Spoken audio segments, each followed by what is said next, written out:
তো গাইস আগে এই ভিডিওটা দেখেন।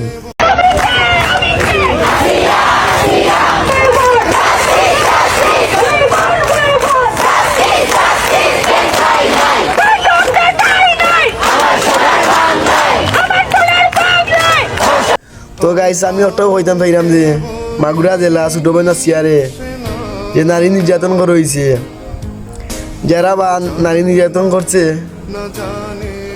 ওটাও হইতাম আমি এক দফা এক দাবি, তারা ফাঁসি ছাড়া আর কিচ্ছু নাই।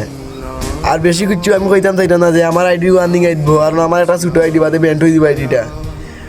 আর টিকটক জগতে ইয়া এসবগুলো কথা হওয়া যায় না, কারণ আমরা ছোটোখাটো আইডি এমনি আছে 10-20 হাজার লাইক ইলে বাদে ব্যান্ড হয়ে দিব। তো এক দফা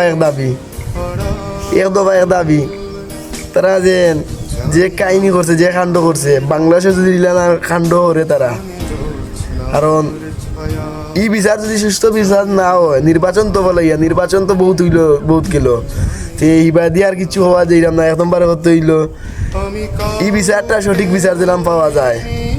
কারণ তার বয়স বেশিও নাই, 8 বছর, তার অন্য কোনো দোষও নাই। যাই হোক সোশ্যাল মিডিয়াতে আমরা যে তা দেখলাম বা শুনলাম, যাই হোক আমরা বাইরে গিয়ে সিনেমালা করছি না, গ্যারান্টি দিয়া কইতাম পারাম না, এর লাগে বেশি কিছু কইতাম পারাম না, আইডি দিলাম ওয়ার্নিং আয় না। তো গাইস এক দফা এক দাবি, তারা যে কোনো বিনিময়ে ফাঁসি চাই। আসসালামু আলাইকুম, ধন্যবাদ।